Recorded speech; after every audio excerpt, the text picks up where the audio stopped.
What's up, No Load Time? Joel here. So glad to be with you for this quick video. Today is a review of Transformers Rise of the Beast. I kept wanting to say Transformers Beast Wars for some reason. I think you all know why. But I honestly, was able to get out and see this movie finally this weekend. And I know it's been out for a few days now, but it was my first chance to get out and see it. So I wanted to make sure I still popped in and gave us a little review.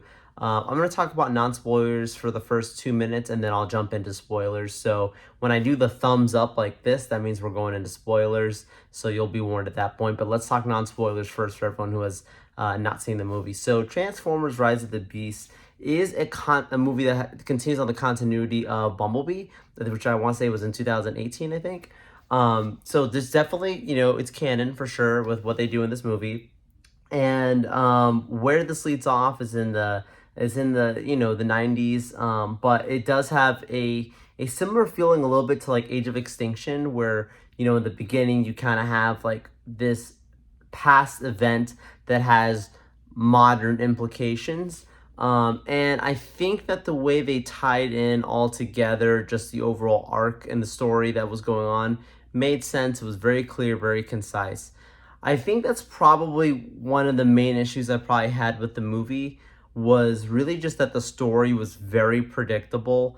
It's not anything super deep and heavy. It's just very straightforward. I think most of the stuff as you're watching it unfold, you very much expected, almost like an anticipated. It has your arc, the heroes rising arc, and the final culmination battle at the end. But at the same extent, it's also a lot of payoff too, right? So you do want to see, the beasts, and you want to see the Transformers going at it in a battle. So you get plenty of that stuff. You get plenty of your action, plenty of scenes that are just, super, super high intensity.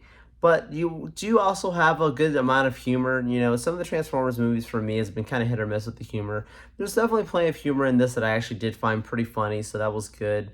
Your main characters, outside of the actual Transformers, the character Noah, fine character. Not a terrible character. Elena was definitely, to me, the more important character. And I'll talk about in the spoilers part, but really you could have probably had Noah for the first half of the movie, and then didn't really need him after that. But they just always love to have this human connection with the Transformers, always to try and ground it, not just have robots going off. But overall, I'm probably gonna say this movie is actually better than I thought it was gonna be. I went in with certain expectations, but I did actually enjoy it for what it was worth. Not a great movie. Dialogue's not good. Story's just very meh. But it is what it is. I mean, this is just how these movies go. Anyways, spoilers. You've been warned. We're going to talk about spoilers of the movie. All right, 3, 2, 1. Let's get in it. So with this movie, I did not expect at the very, very end. I just want to jump to the big thing, right? At the very, very end of the movie, I did not expect a connection to the G.I. Joe.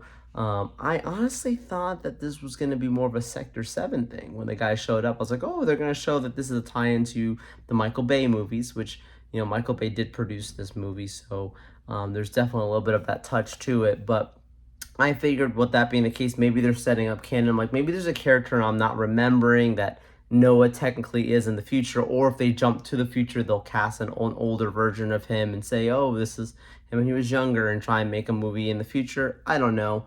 But now seeing that they went with the, this connection in the still in the 90s, and saying, okay, we're connecting the GI Joes to the Transformers universe. Fascinating. Good on Hasbro that they are trying to grow out their brand and franchises. It's about time we have a new GI Joe, so I'm interested in that. Don't necessarily think the Noah character makes sense to be a G.I. Joe member, but maybe that could be me reading into it. It doesn't necessarily mean that he's going to be connected as an actual, militant character by any means. It could just be purely a fun connection that he works under this group, but, it's not actually boots on the ground. But that's just me going on and on. As for Unicron, I really thought the interpretation of the character was pretty well done. The whole Earth eating, setting out Sage to be his henchmen that he kind of embodies metaphorically through him somehow, some way. You know, not a lot of explanation around it. I would have liked to have known, why do these characters serve Unicron. I would have liked to have known where they came from. Were they created by him? Were they maybe people from other planets that were destroyed joining in? Maybe it was said, but I never caught it. I mean, because I know at the very, very beginning is where you kind of get your introduction to these characters. But yeah, it just feels like a lot was kind of glanced over, quickly done.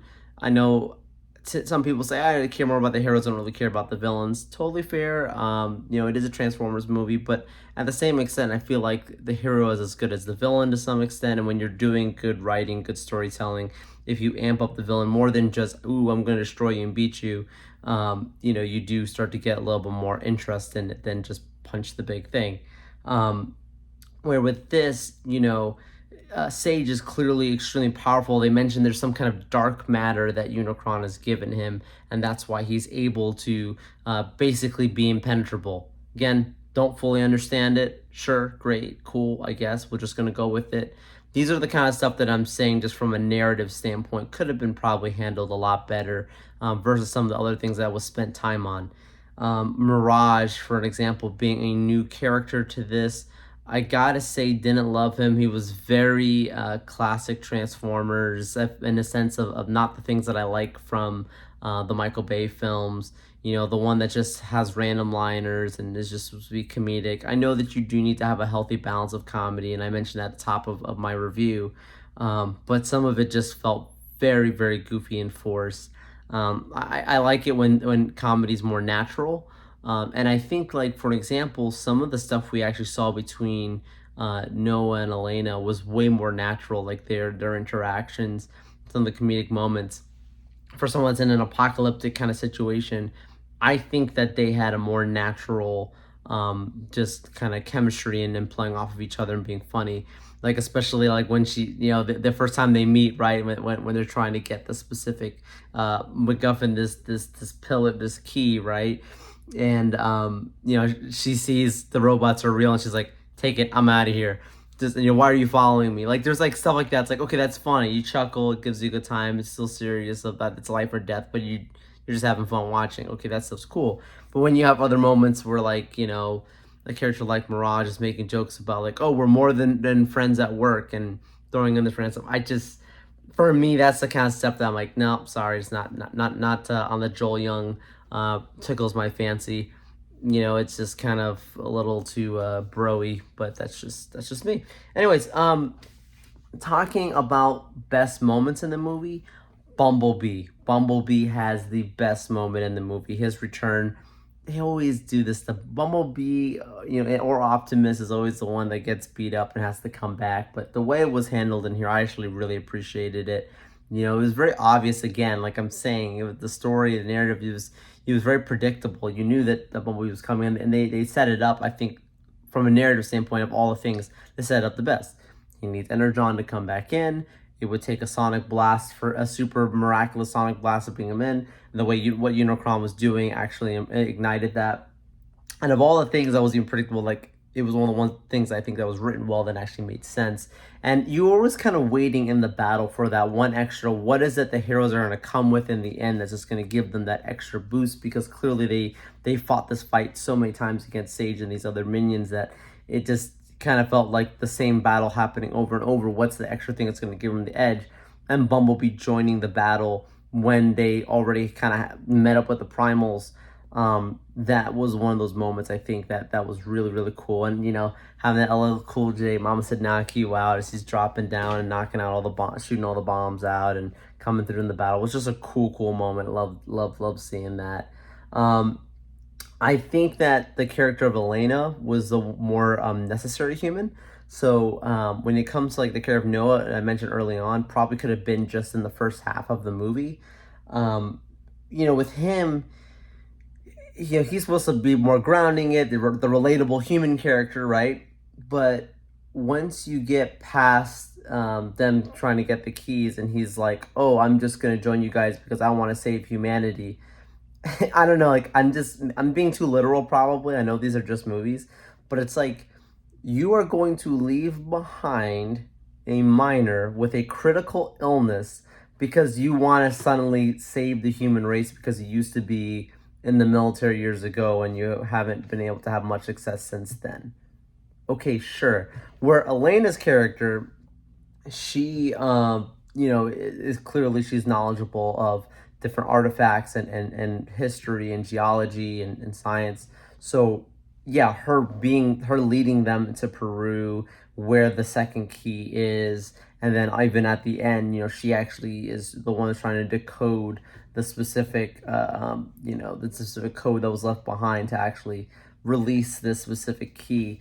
Like, that kind of stuff totally made sense. Like, yeah, you probably should keep her around, right? She's the one who can lead you as the human guide.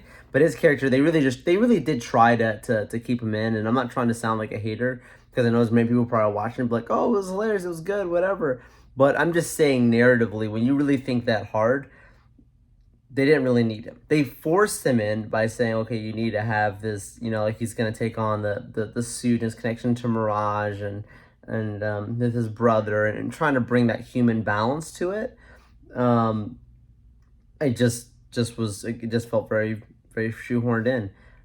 There's a lot of things about this movie that could have definitely been done differently, but with what they did do, it wasn't anything that made me outraged. It wasn't anything that made me super frustrated, as I've been in past Transformers movies. And so for that reason, I actually could say I actually had a pretty decent time with it. Was it perfect? No. Was it even amazing? No, it's nothing like that. But it was a good enough time at the cinema, and so for that reason, I have to be honest with it. But I also have to call out the flaws and the stuff that I'm sitting there and I'm like, okay, we'll see where this goes. I'm curious now to see how this performs at the box office, as of the time we're doing this is on the open weekend, the Sunday. We're here now in June 11th, so maybe if this does really, really well, we'll get some news pretty quickly on what the next plans are. Is that they take a break to G.I. Joe? Do they do G.I. Joe and the next Transformers side by side? I don't really know, but there's definitely more to come, so look forward to diving into that more.